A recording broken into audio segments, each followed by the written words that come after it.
Joining me from San Diego with some tips is Gigi Benitez. Gigi, great to see you. Thank you for having me, and Happy New Year, Vinny. Happy New Year. All right. Let me go through it. You say don't let the career choose you. So I guess don't just go with the flow? What do you mean here? I think it's really important. I mean, the fact of the matter is that the majority of my hours are going to be spent working in a day, and most working people. So those hours have to count.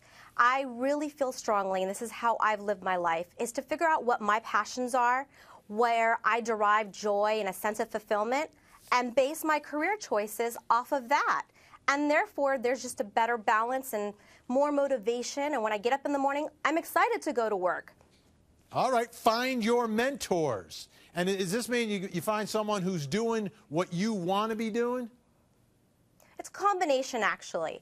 So when I decided to get into PR, it was really an overnight decision. I had my clothing line for about 4 years, and from the outside, it appeared that we were really successful with the clothing line. I actually landed it in Nordstrom, in Bloomingdale's, boutiques across the nation. You could see the clothing line in People magazine on the Today Show. But behind closed doors, the ROI was almost insignificant. And so I had to figure out some way of making it in America where I was actually making an income to be able to pay the bills.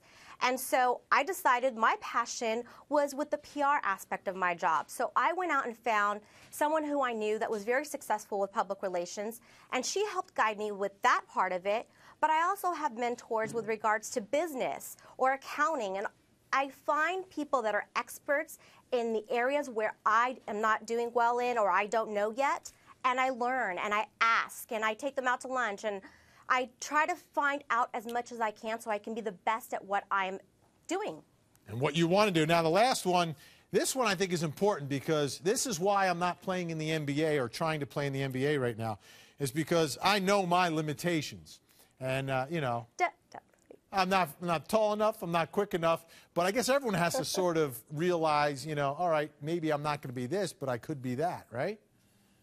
Definitely. I mean, I think this is where you need to check your ego to the door, at the door, and figure out, what am I best at? Look, I believe wherever your weaknesses are in life, personally and professionally, always try to strengthen them and work on them and be a better person every day and be smarter and educate yourself. That is one of the keys that I teach my daughters. No matter what, it's not even question. Education is key. But I've also been successful because I figure out where am I lacking and what do I not enjoy doing, and I delegate those responsibilities or those job titles. So really understanding what I'm best at and focusing on that helps me be more productive.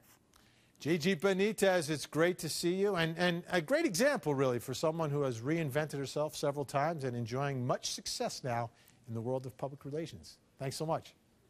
Thank you so much for having me on.